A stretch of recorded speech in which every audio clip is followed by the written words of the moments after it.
I am envisioning of a city that is beautiful and a better place for all of us.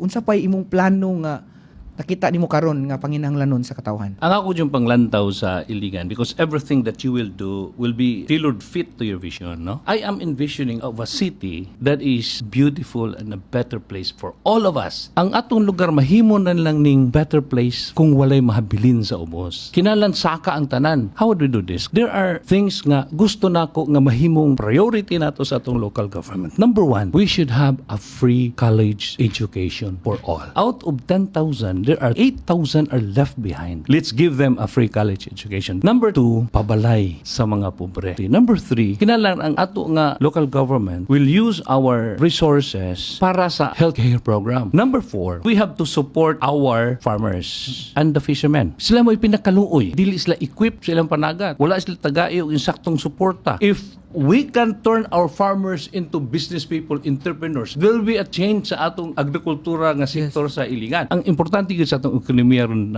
to help the small, medium enterprises. Let's be kind to them. Let's tackle the bigger ones and let's be lenient nga to sa smaller ones. Let's focus on what is small and I know our economy will be better.